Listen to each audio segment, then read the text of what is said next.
करते हुए संजीव जी, अब जेल जा चुके हैं, उनके ऊपर घोटाले के गंभीर आरोप लगे हैं और ऐसे में भी ये कहना कि जेल से चिट्ठी लिखकर बाहर बातें बनाना और तमाम तरह की बातें करना मुख्यमंत्री अरविंद केजरीवाल से, अगर इसी को हम 5 साल 10 साल पहले जाकर देखें, अन्ना आंदोलन के दौरान उनकी बातें बिल्कुल अलग होती थी। घोटाले के आरोप मतलब तत्काल इस्तीफा दीजिए, उसके बाद जांच जारी रहेगी। लेकिन अपने मामले में आम आदमी पार्टी के मुखिया का ये जो बदला हुआ रवैया है, ये समझ में नहीं आ रहा है। उनको तो ठोक कर कहना चाहिए कि मेरी कोई गलती नहीं है, मैं बेगुनाह होकर साबित हो जाऊंगा। लेकिन तब तक के लिए नैतिकता क्या कहती है कि आप सीएम की कुर्सी पर बने रहेंगे? संजीव जी देखिए चित्रा जी, आज चूंकि शहीदी दिवस है, जेल तो भगत सिंह भी गए थे और अंग्रेज उनको आतंकवादी कहते थे। आज हम शहीद आजम भगत सिंह कहते हैं। एक बात समझिए कि ये लोग कह रहे हैं कि शराब की एक्साइज घोटाले में अरविंद केजरीवाल किंग पिन है। ये जो लोग पहला जिस शरद रेड्डी की आप बयान की चर्चा कर रहे थे, उसको भी इन्होंने किंग पिन कहा था। फिर बाद में विजय नायर मिले, बोला वो किंग पिन है। फिर मनीष सिसोदिया जी बोला वो किंग पिन है। फिर संजय सिंह मिले, बोले वो किंग पिन है। आज कहते हैं अरविंद केजरीवाल किंग पिन है। अब बताइए, आपने ही बताया, अभी आपने कहा कि किस किस के बयान पे कौन जेल गया। तो ये बयान किसका है? अप्रूवर का है। अप्रूवर अनवर्दी फ्रेंड होता है। अप्रूवर के बयान को सुप्रीम कोर्ट एविडेंस नहीं मानती। 2 साल से जांच कर रहे हैं ना आप। 2 साल से जांच करने के बाद आपको कोई डॉक्यूमेंट्री एविडेंस नहीं मिला, आपको कोई मनी ट्रेल नहीं मिला। और फिर जितनी कहानियां मनीष जी के साथ किया गया था, संजय जी के साथ किया, विजय नायर के साथ किया, आज वही सारी कहानियां अरविंद जी के साथ। ये कहानियां तो चलिए बीजेपी गढ़ लेगी, लेकिन देश की अदालत से आप लोगों को राहत क्यों नहीं मिल रही है? ये भी तो बड़ा सवाल है ना संजीव झा जी। अगर मेयर के मामले में, चंडीगढ़ मेयर के मामले में हम लोगों ने आप लोगों को बड़ी राहत लेते हुए देखा था और फैसले को कैसे पलट दिया गया था कोर्ट की ओर से, अरविंद केजरीवाल के मामले में नहीं किया गया है ऐसा, ये बात भी तो सच है ना संजीव जी? देखिए, दो बातें। आपने कहा कि बेल क्यों नहीं मिल रही है। देखिए, इस एक्साइज पॉलिसी के पे सीबीआई भी जांच कर रही थी, एक्साइज पॉलिसी पे ईडी भी जांच कर रही है। सीबीआई में तो सबको बेल मिल गया, ईडी में किसी को नहीं बेल मिल रहा। क्यों नहीं बेल मिल रहा? क्योंकि ईडी को आपने मॉन्स्टर बना दिया है। ईडी में किसी को बेल मिल ही नहीं सकता, ऐसे प्रोविजन आपने बनाए। चूंकि जब विजयलाल जी का संवैधानिक पीठ का फैसला आया, उसमें इन्होंने कहा कि हम ड्रग माफिया को, और ड्रग माफिया जो ये पैसे की तस्करी साथ में करते हैं, उसको रोकना है। तो कुछ प्रोविजन, चाहे वो सेक्शन 18 का प्रोविजन हो, 45 का प्रोविजन हो, 50 का प्रोविजन हो, आपको इतना कॉम्प्लिकेटेड बना दिया कि साधारण आदमी को, लोगों को बेल नहीं मिल सकता। लेकिन आप, उनको तो पता नहीं था संवैधानिक पीठ को कि आप पॉलिटिकल लोगों पे ट्राई करेंगे, अपोजिशन पे ट्राई करेंगे। तो ईडी को आपने ऐसा मॉन्स्टर बना दिया है जिसमें कहते हैं कि भाई सेक्शन 18 में कहते हैं bail is not your right. आप कहते हैं सेक्शन 45 में कि भाई burden of proof is on accused. अब एक्यूज को प्रूफ करना है। हर, अब देखिए ना, सप्लीमेंट्री चार्जशीट 18 सप्लीमेंट्री चार्जशीट हो गए, 70,000 इसको लेकर ऊपरी अदालत का दरवाजा खटखटाइए। एक मिनट, कि अगर, क्योंकि सीबीआई के बारे में भी देश की सर्वोच्च अदालत ने यूपीए के शासनकाल में कहा था कि वो केंद्र का तोता बन गई है। तो अगर आप लोगों को लग रहा है कि ईडी का मामला इस तरह से अलग है, तो आप लोग कोर्ट का दरवाजा खटखटाइए, क्योंकि इस देश में एक प्रक्रिया है ना। लेकिन जेल जाने के बाद भी संजीव जी, नैतिकता भी तो कोई आधार होती है ना, उसके बावजूद सीएम की कुर्सी पर बने रहना। मैं आता हूं उस पर, मैं 2 मिनट। देखिए, बिल्कुल वो सीबीआई का तोता था और ये एक्सटॉर्शन डिपार्टमेंट बन गया है ईडी बीजेपी की। एक बात समझिए, आज से 4 दिन पहले सुप्रीम कोर्ट के जस्टिस संजीव खन्ना ने ये चिंता जताई। उन्होंने कहा कि इन्वेस्टिगेशन के नाम पे तुम सालों किसी को जेल में बंद रख रहे हो, ये बहुत गलत बात है। और आगे से इन्वेस्टिगेशन कंप्लीट करना, उसके बाद किसी को अरेस्ट करना। फिर भी परसों अरविंद जी को अरेस्ट कर लिया। एक बात। दूसरी बात, आपका ये कह रहे हैं ट्रेल 100 करोड़ रुपए दिए साउथ लॉबी ने। साउथ लॉबी मतलब क्या? वही अरविंदो फार्मा, वही शरद रेड्डी। और जो कह रहा है हमने दिया, उसका ट्रेल तो नहीं मिला। लेकिन शरद रेड्डी ने रेड के बाद 55 करोड़ रुपए भारतीय जनता पार्टी को दिया, वो ट्रेल तो मिल गया। ओपन सट केस है कि मनी का ट्रेल आम आदमी पार्टी के पास नहीं, बीजेपी के पास है। और दूसरा, देखिए, ये मैंडेट अरविंद केजरीवाल का है। अरविंद केजरीवाल को दिल्ली की जनता ने मैंडेट दिया है झूठे केस में फंसा करके। इनकी कोशिश बस यही है कि दिल्ली की जनता को जो फायदे मिल रहे हैं, चाहे वो शिक्षा में फायदे हो, स्वास्थ्य में फायदे हो, चाहे महिलाओं को 1,000 रुपया मिलना हो, चाहे महत्वपूर्ण हो सकती है, लेकिन जब नैतिकता के तगाजे की बात होती है तो इस देश में बहुत बड़े बड़े ऐसे मुख्यमंत्री रहे हैं जिनके ऊपर गंभीर आरोप लगे, तो जेल जाने के पहले इस्तीफा दिया गया। लालू प्रसाद यादव, एक दौर में सोचिए उनसे बड़ा नेता कौन था जब 97 में उनकी कुर्सी गई थी और राबड़ी देवी को उन्होंने सीएम बनाया था। जयललिता का मामला हो, उमा भारती 2003 में वो 10 सालों के कांग्रेस शासन के कार्यकाल को ध्वस्त करके मुख्यमंत्री बनती है और उसके बाद 1 साल के भीतर उनकी कुर्सी चली जाती है क्योंकि कोर्ट से उनके खिलाफ फैसला आ जाता है।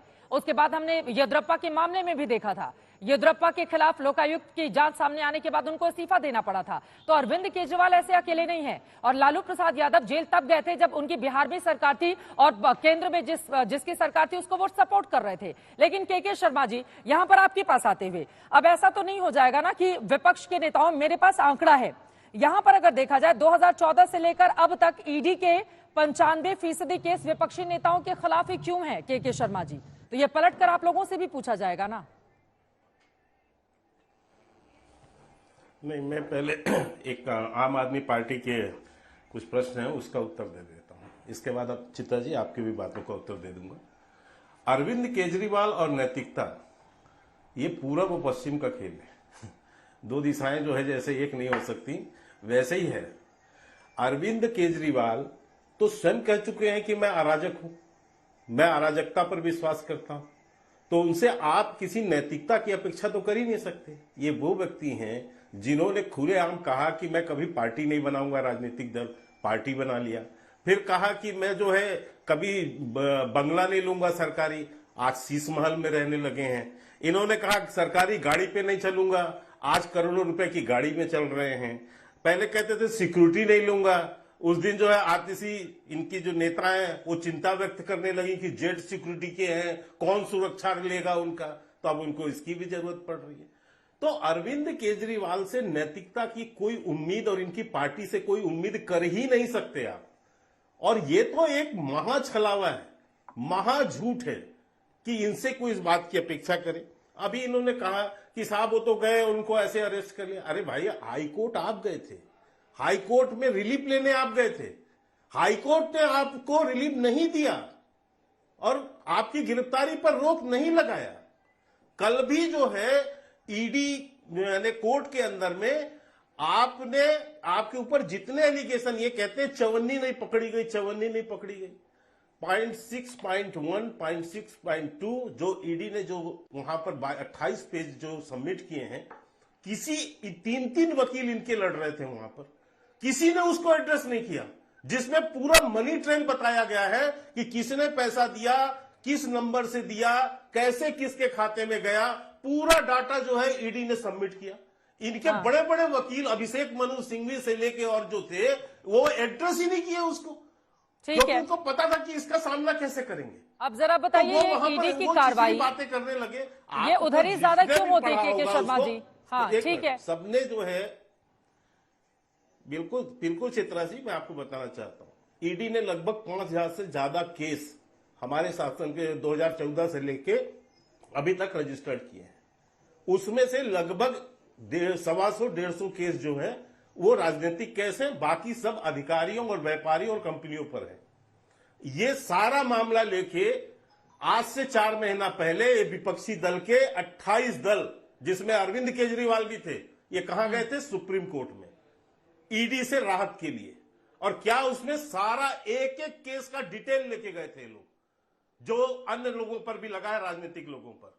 और सुप्रीम कोर्ट ने सबको सुनने के बाद इनको फटकार लगाई और ये कहा कि ईडी कहीं से गलत नहीं है, ईडी को पूरा अधिकार है कि वो आपके ऊपर, यदि आप भ्रष्टाचार कर रहे हैं, मनी लॉन्ड्रिंग है, तो आप पर कार्रवाई होगी। अब सुप्रीम कोर्ट के कहने के बाद क्या बचता है? आपको केवल दूसरों पर आरोप लगाना है। आप चोरी कर रहे हो, भ्रष्टाचार कर रहे हो, तो आप ये अपेक्षा करते हो कि हमको छूट भी मिले। हाँ। मैं सुन रहा हूं, तब मैं अपोजिशन का मेरे भी सवाल का जवाब देते जाइए ना के शर्मा जी, वो तो हम लोगों ने दिखाई दिया है।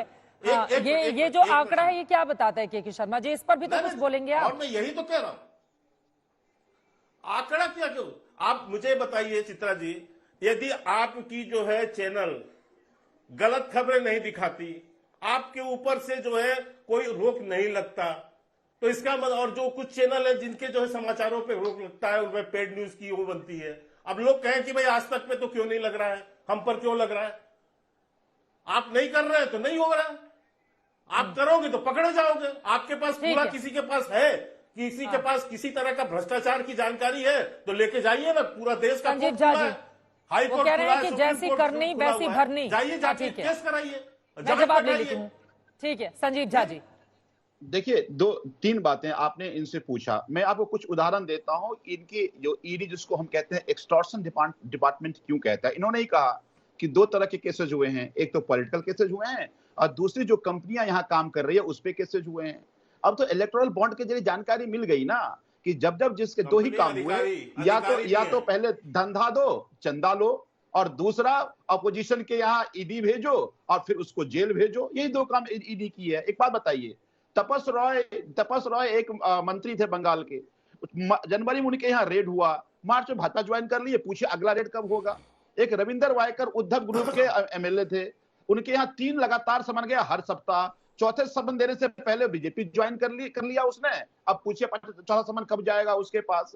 इसी तरह से आप तो ढेरों एग्जाम्पल आपको दूं मैं आपको। छगन भुजबल केस में ईडी का पिटीशन ही गायब हो गया, चौहान साहब के बारे में बोला हमने गलती से नाम दे दिया। तो जो भारतीय जनता पार्टी में आ गया वो उसको फिर कुछ नहीं होगा। एक बात। दूसरी बात देखिए, एक बात बताइए आप कि आज चुनाव आचार संहिता लग गया, आचार संहिता में आप आज ही हमारे एक एमएलए के यहाँ आईटी का रेड हो गया।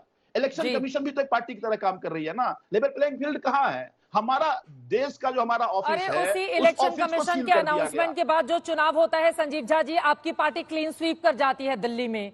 अब ये कैसे होगा कि मतलब वो लोकसभा में अच्छा कर जाए तो फिर इलेक्शन कमीशन जिम्मेदार, और हम विधानसभा में करें तो फिर इलेक्शन कमीशन के ऊपर कोई सवाल नहीं। ये तो पूछा जाएगा ना पलट के।